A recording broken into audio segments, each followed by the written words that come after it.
The wonderfully weird world of Gumball just released 20 of its 40 episodes that will be coming out this season, and today I'm gonna review and rank it all, starting with the first episode, The Burger. And man, I gotta say, this was a good way to start off the season. The episode starts right off with the Dusty Watterson house, as we saw in the trailer, where Gumball and Darwin wake up 7 years late for school, which is honestly a really funny way to address the show being gone for so long. Anyways, then we cut to a shot of Elmore Junior High, where Miss Simeon is showing the kids about the dangers of eating junk food, which is a little dramatic, but it scares Darwin out of wanting to eat Joyful Burger ever again. But back at home, while Gumball is trying to eat something, Darwin tries to help him resist the temptations of eating junk food, but they cannot escape it no matter where they go, especially when their dad is Richard. Hey kids, guess what I got for dinner?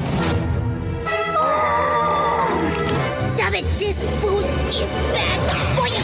So they go out in the town, and man, I gotta say, they really leveled up the animation in this new show. There are so many new creative shots we've never seen before. But anyways, they go around the town and finally find a semi-healthy looking place to eat. But this place is corrupted with fast food junk. This leaves poor Gumball starving as there's literally nowhere to eat. So Gumball and Darwin try a bunch of other stuff, from looking in the store, to digging in the dump, and farming. Nothing seems to work, and it turns out that Mr. Build-A-Burger is stopping them from eating healthy. And bro is literally a burger. Build-A-Burger is clearly just doing all this for profits, and he is super greedy. So Gumball and Darwin's solution is to eat him. Overall, this was a super solid start to the season. Moving on to episode 2, we have The Assistant. This episode starts by showing that Nicole does all of the work in the house. She starts to get fed up with having to do all this, until she finds that there's a virtual assistant on her computer named Ori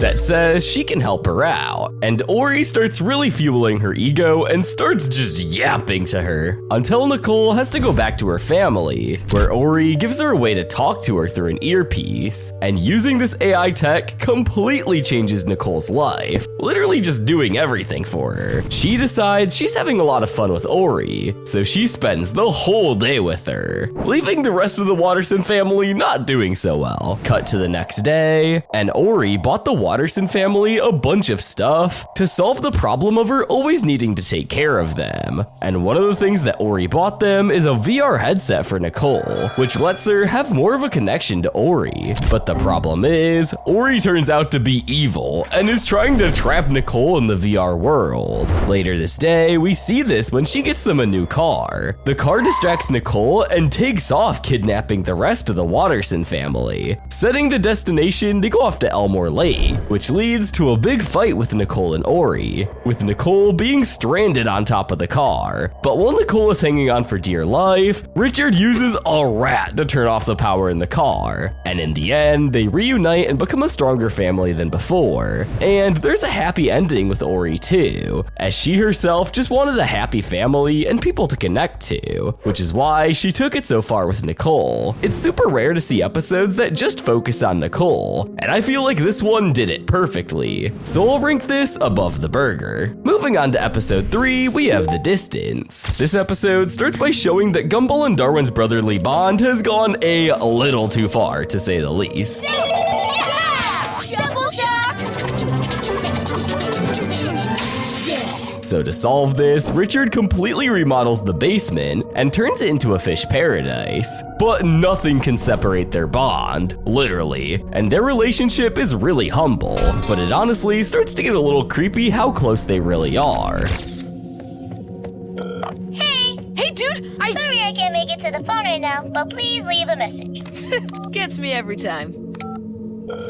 Gumball starts going completely insane, but to make it even worse, Nicole comes in and takes Gumball's phone privileges away because Richard used all the phone minutes in an important business call. Gumball starts going completely crazy until he goes on a computer game with some creepy dude who gives him advice to be evil and break into the basement and go crazy. But then he goes downstairs and meets Darwin and can't resist finally reconnecting, while in the process also, accidentally destroying the entire house. This episode is definitely one of the weirdest ones, and that's saying a lot, cause this is Gumball. This wasn't bad by any means, but the first two in the season I thought were better, so I'll put this at 3 for now. Moving on to episode 4, we have The Thing. This episode starts with the kids getting a call from Granny JoJo at probably the most unflattering angle, and she starts instantly roasting Nicole. But basically, she's coming over for dinner that night, and Nicole warns Richard not to forget the thing they were talking about, and she really emphasizes this.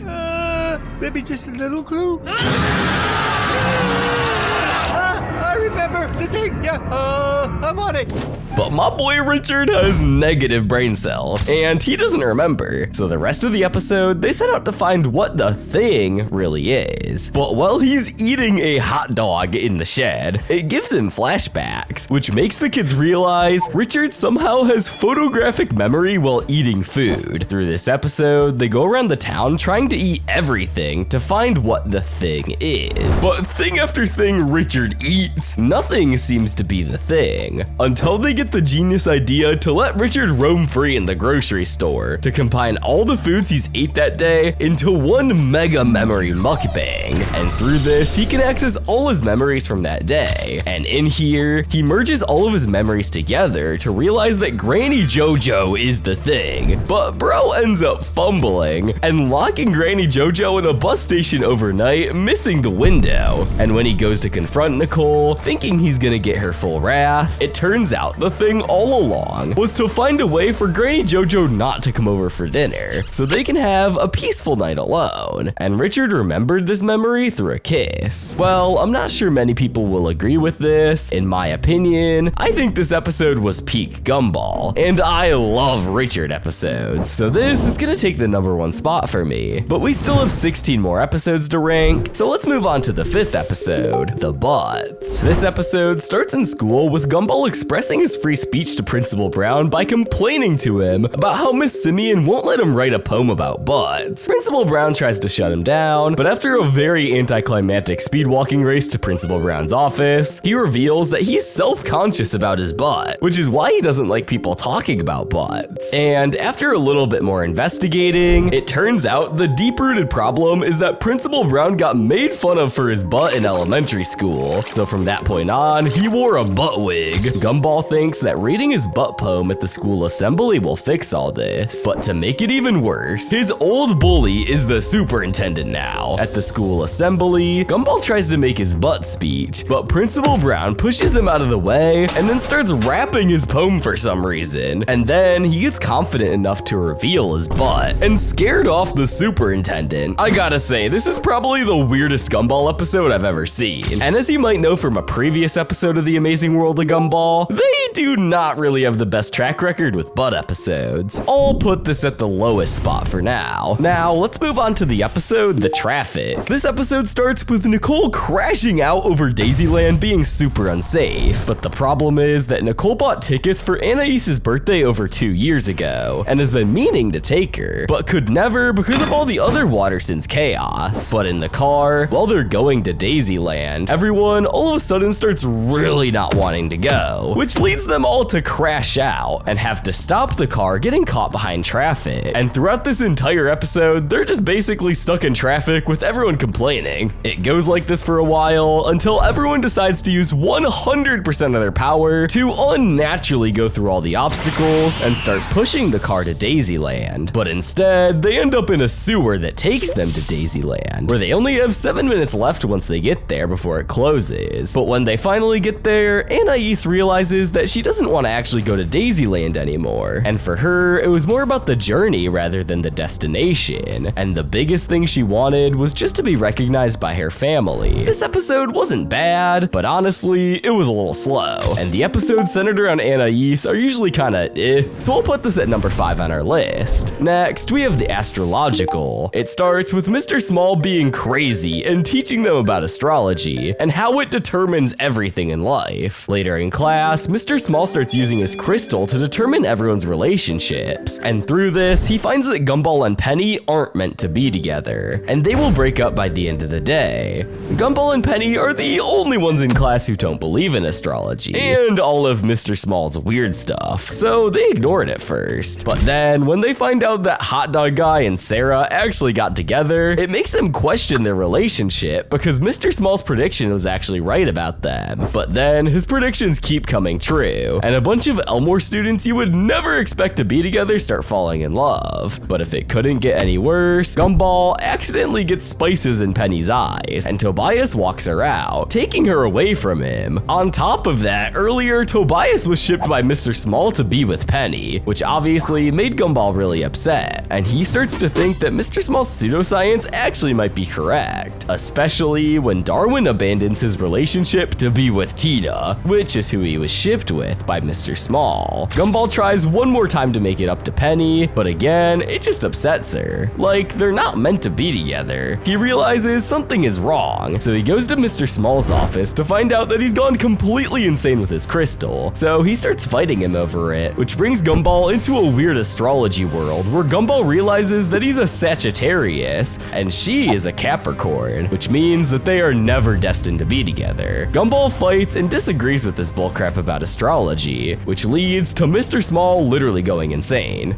You two basically have like zero chemistry. What do you know about chemistry? You're just a substitute science teacher. Silence! Gumball wakes up only to find that there was actual hazardous material that was in Mr. Small's crystal that was making everyone fall in love. So in the end, we got a super humble ending where Gumball and Penny make up, showing their relationship grow even stronger. Personally, I really liked this episode. Gumball and Penny episodes are always really good, and the whole making fun of astrology thing I thought was pretty funny too. So I'll put this at number 3. Next, we have the cheerleader.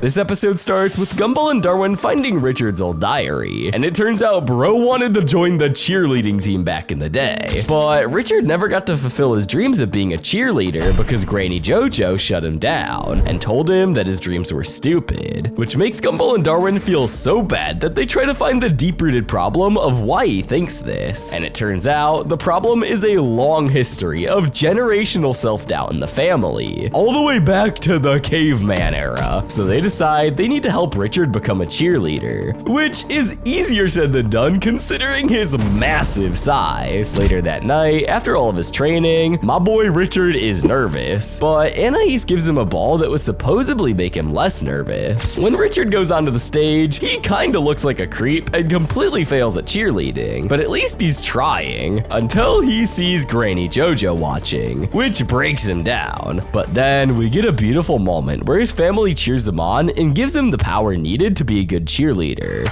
Richard, when you feeling a little blue, remember that we all believe in you. Richard, when you're feeling a little blue, remember that we all believe in you. Go, go, go,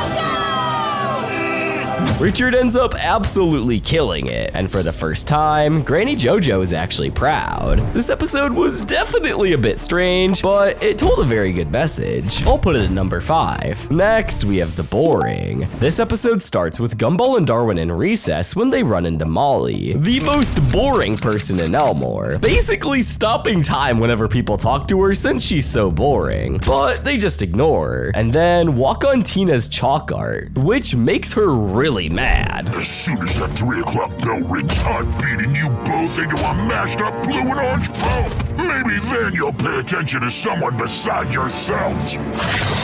Sorry, when was that beating gonna happen again?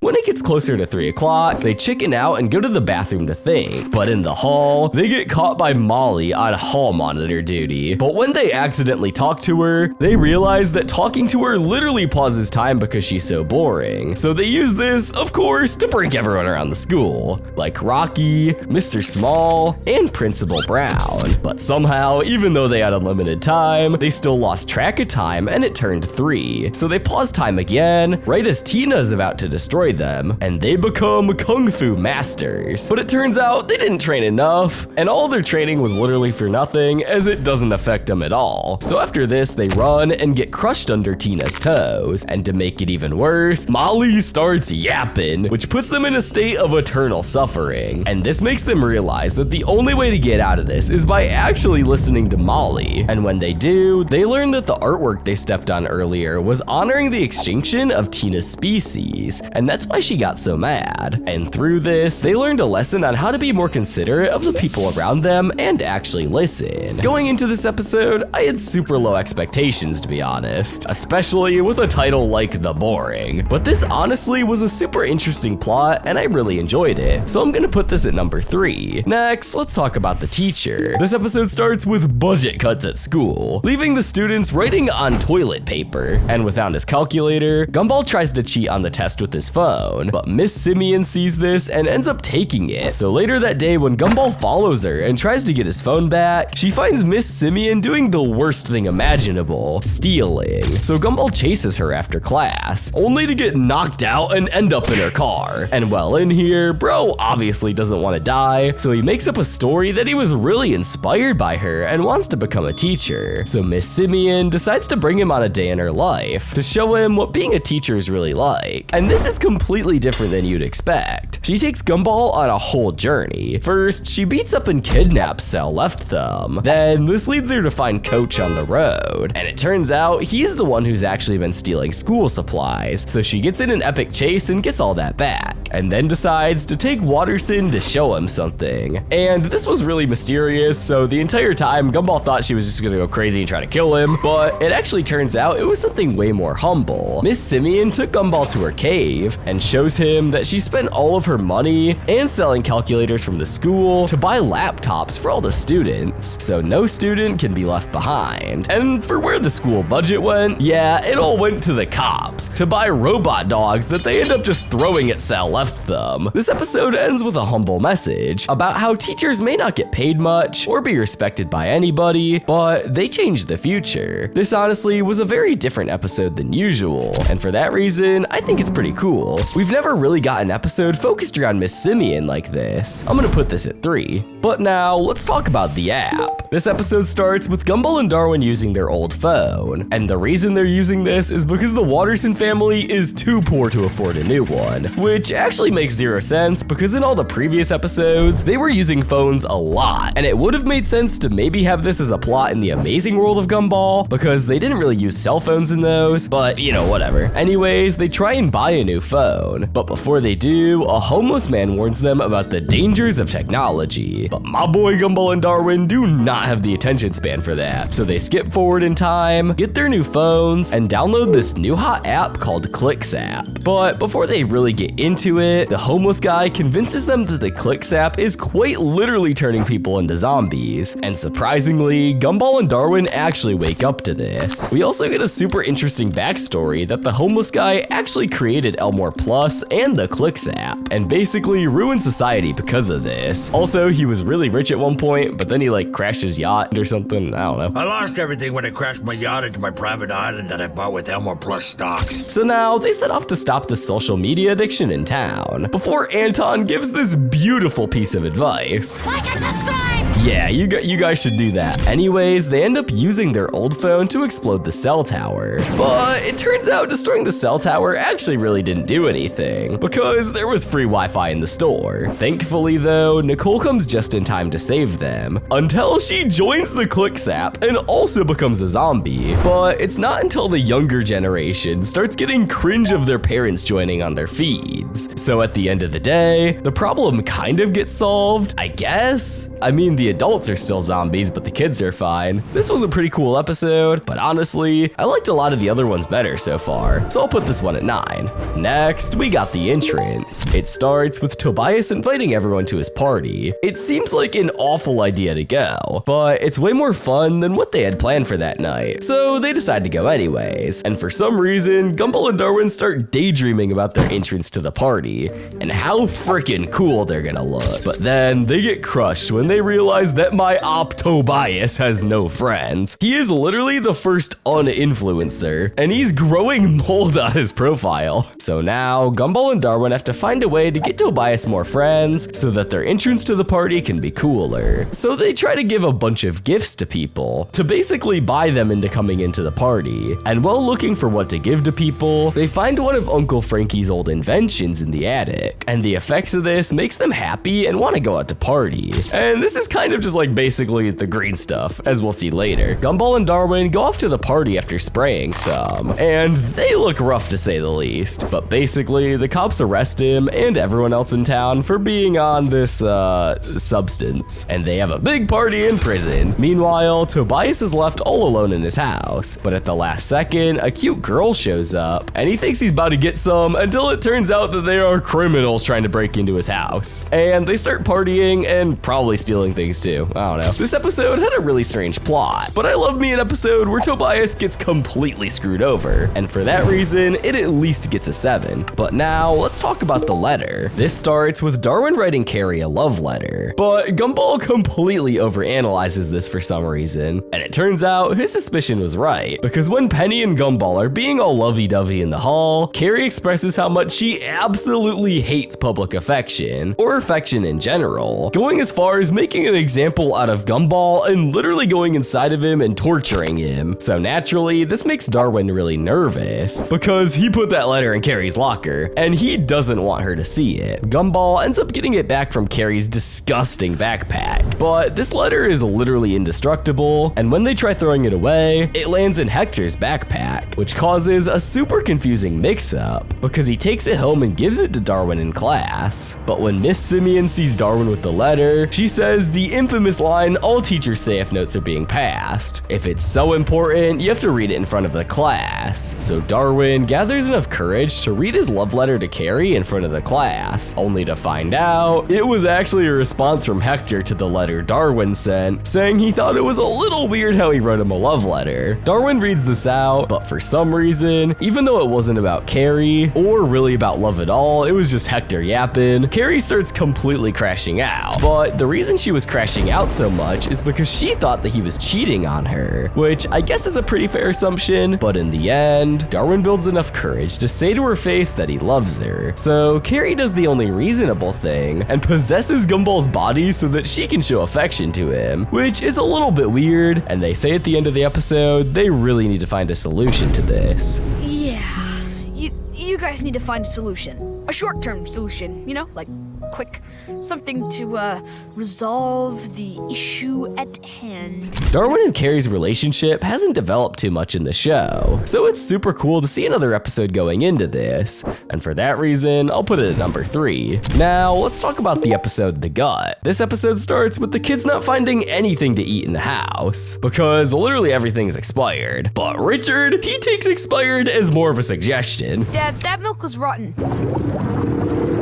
Oh, be quiet. Expiration dates are more of a loose suggestion anyway. Anais somehow comes up with an invention to show how food can talk, but when Richard accidentally eats it because of the 5-second rule, it makes his stomach start talking and literally become alive. And the reason it becomes alive is because Richard has eaten so much food, it literally gives life to this puny machine, and it becomes super intelligent, and even gained its own voice because of all the pure calories and lard in his stomach. Anais thinks this is super cool, and asks for her dad's permission to be able to talk with his gut about smart things, to which Richard agrees because he wants to be a good dad. But this gut is really smart. I'm talking like on the same level as Anais smart, which starts to make Richard feel bad and pretty useless. So he uses his own creative way to win the chess game. What do I do? Why don't you prove you are smart by beating them? I'm here to take you down, evil king! Richard keeps putting up with this gut problem for a while, until he starts getting hungry and the gut refuses to let him eat food. And you do not want to hold food away from Richard Watterson, because he gets so hungry that he goes to the fridge and tries to eat a moldy yogurt in the back. But that doesn't work, and Richard eventually literally starves to death and lets the gut take over, which is exactly what the gut wanted. Turns out this thing is completely evil, but then Gumball, Darwin, and Anais realize they need to give Richard Watterson food. This man is built to eat. So Anais grabs the moldy yogurt in the fridge and they give it to Richard. He literally sucks it up and he goes back to normal after probably throwing up 700 life forms in his stomach. This episode was pretty cool. And you know I love Richard episodes, so I'll give this the number 4 spot. Moving on, we got the episode The Wrinkle. This episode starts in the doctor's office where Anais has a weird wrinkle on her head. After being only 4 years old, it turns out she's already aging from all the stress that she has back at home with her super dumb family. No. And Anais's wrinkle keeps growing as they do more dumb stuff. So to keep it from growing even faster, Nicole decides to follow Anais's book on how to keep the family safe. First, it starts with Darwin going to a school to toughen him up so he can't get taken advantage of. But Darwin is way too sweet for any of this to have any effect on him. But somehow, in the meantime, while maintaining a positive attitude, he still passes every test. And they come to the conclusion that cuteness brings infinite strength. Next, we cut to Gumball, where Anais tries to get him a top-tier lawyer, but Gumball has 420 life sentences worth of crimes, and trouble seems to literally follow him everywhere. So yeah, he's pretty hopeless, and that makes Anais's wrinkles get even worse. Then finally we cut to Richard and Nicole on a farm where Anais retired them, but being on the farm causes them to argue and horribly mistreat the animals with fireworks, causing them to stampede all over them, which again, you've guessed it, makes Anais's wrinkles even worse, basically just turning into wrinkle mush at this point. But when they get to the hospital waiting room, they sing a song that I think makes Anais's brain click that not everything needs to be perfect. She just needs to accept who they are. I'm not usually the biggest fan of Anais episodes, but I gotta say this one was pretty funny and had a good lesson. I'll put it at 5. Next, we have the episode The Gourmet. This episode starts with Gumball and Darwin at school getting the same disgusting school food they get every day, which I mean, it's actually just chicken nuggets, you know, it's not too bad. And when Gumball sees the gourmet food that Masami brings in, he gets super jealous and wants some. Like, that mac and cheese looks good, I can't even lie. But when he asks his mom to make some mac and cheese back at home, it looks nothing like it, which kind of pisses off Nicole because she still has that insane rivalry with Yuki. And she tells Gumball that if he wants to eat that kind of food, he should just go over to their house. So my boy Gumball, he wants that mac and cheese. He does exactly that. And when he goes there, Gumball has a master plan to gaslight Yuki, saying that he's super poor and doesn't get fed. So reluctantly, she agrees to let him stay for dinner and teaches him the way of being rich. They do this through a whole bunch of training, like playing tennis, wearing rich clothes, installing an app to control the house, drinking disgusting coffee that was digested by wildcats. Eventually though, Nicole comes over to meet Yuki again, which almost turns into another anime battle, but Nicole just goes and finds Gumball, who has completely changed. But at the end of the day, he just wants that mac and cheese. So he tries to get it like a wild animal, which gets them kicked out of their house. It seems like all hope is lost,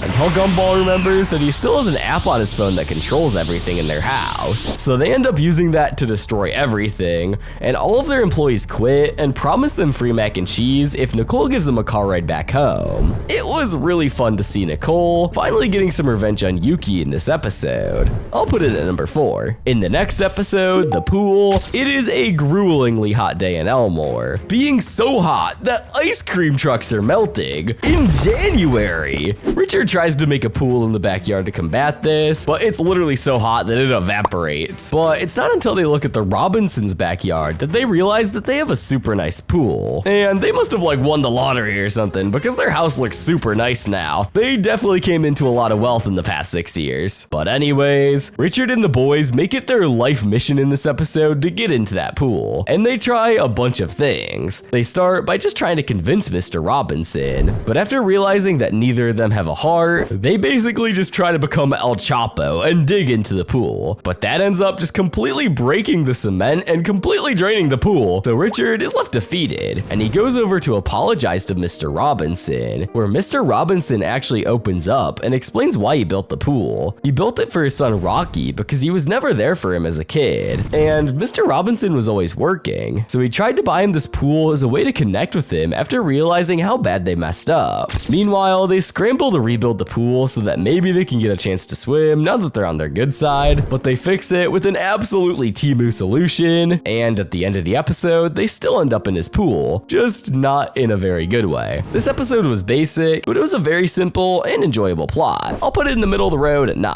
Next, we have the portrait. This episode starts with Nicole buying the family a professional family portrait, because literally all their previous family photos are just completely cooked. So they hire Larry and they're about to have a nice picture day, until the door rings and Granny JoJo and Lewis show up, also trying to get in the family portrait, and they hear about this through Richard's weekly newsletter that he apparently does for some reason. And right when they're about to take the picture again, Nicole's parents and Nicole's mom's new boyfriend shows up, because apparently Nicole's parents got divorced and Nicole's mom got with someone in Nicole's freshman class, Johnny Toucan, which is really weird. And then even Frankie shows up with the correctional officer who is now his new girlfriend. And when Frankie establishes order in the family and gets them to take a photo outside, he ends up backing up to get the perfect shot, maybe a little too far, and then he runs away. After this, the correctional officer calls for backup, and instead of trying to track Frankie, she decides it's way easier to get the whole Watterson family arrested, which leads to just the main Watterson family in the house, with everyone else getting caught, where they decide they need to get the perfect picture before the cops come in and bust them. They find Larry tied up under the couch, get him to take the picture,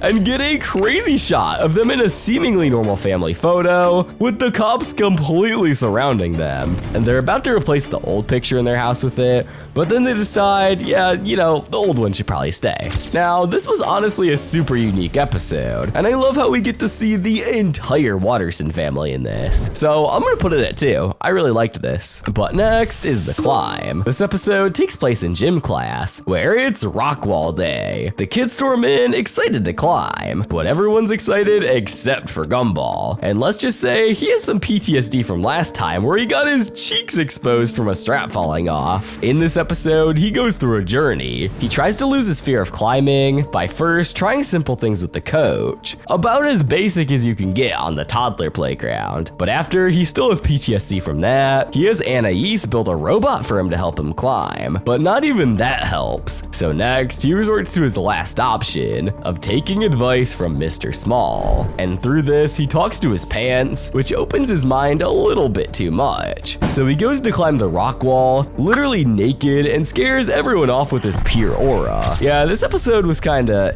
not bad by any means, but I'd probably just forget about this one. So I'll just have it go at 16. But now let's talk about the admin, or Adamin, I still don't know how to pronounce that. It starts with Gumball just simply coming over to hang out with Penny and use the karaoke machine. But it turns out she actually invited him over on a day where they're having a crazy family tradition, and Gumball kind of just gets sucked into this, and they have to participate by putting on peanut shells. And it's kind of funny to see Gumball because he's overconfident and he has no idea what he's doing, and the entire time Penny is just trolling him and mocking their tradition. And I mean, hey, I love to see how confident she is now. This episode is just basically Gumball embarrassing himself in front of the entire Fitzgerald family. But near the end, we do see a really cool moment where the entire Fitzgerald family has their shell off, which is extremely cool to see. And Penny's dad looks nothing like I'd expect. But yeah, overall, I'd say this is a middle of the road episode. I'd put this at 13. So yeah, let me know what you guys think of my rankings of these episodes. I'll update this as we get more episodes whenever that happens. But in the meantime, make sure to subscribe to my channel for more content about the wonderfully weird world of Gumball. It's 7 a.m. when I'm recording this. I'm gonna go to bed. I lost sleep to watch Gumball.